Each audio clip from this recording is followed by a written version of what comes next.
మేడ్చల్ జిల్లా Medchal parliament TRS అభ్యర్థి రాగిడి లక్ష్మారెడ్డి తరపున జవహర్ నగర్ మున్సిపల్ కార్పొరేషన్ పరిధిలో మాజీ మేయర్ మేకల కావ్య, రాగిడి లక్ష్మారెడ్డి కూతురు మౌనికారెడ్డి పలు కాలనీలలో ఇంటింటి ప్రచారం నిర్వహించారు. కారు గుర్తుకు ఓటు వేసి అత్యధిక మెజారిటీతో గెలిపించాలని ఓటర్లను అభ్యర్థించారు. ఈ కార్యక్రమంలో టీఆర్ఎస్ నాయకులు, కార్యకర్తలు తదితరులు పాల్గొన్నారు.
మేడ్చల్ జిల్లా మేడ్చల్ పార్లమెంట్ టీఆర్ఎస్ అభ్యర్థి రాగిడి లక్ష్మారెడ్డి తరపున జవహర్ నగర్ మున్సిపల్ కార్పొరేషన్ పరిధిలో మాజీ మేయర్ మేకల కావ్య, రాగిడి లక్ష్మారెడ్డి కూతురు మౌనికారెడ్డి పలు కాలనీలలో ఇంటింటి ప్రచారం నిర్వహించారు.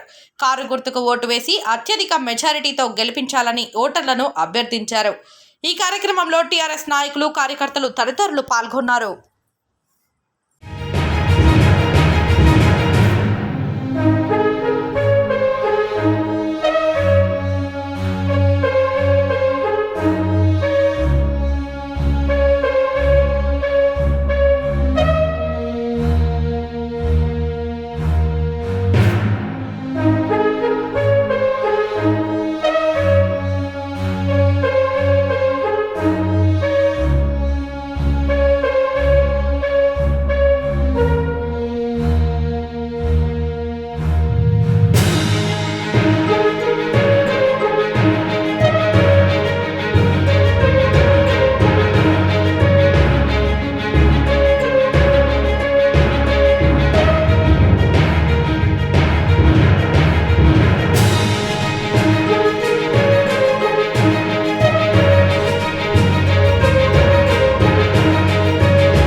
తెలంగాణ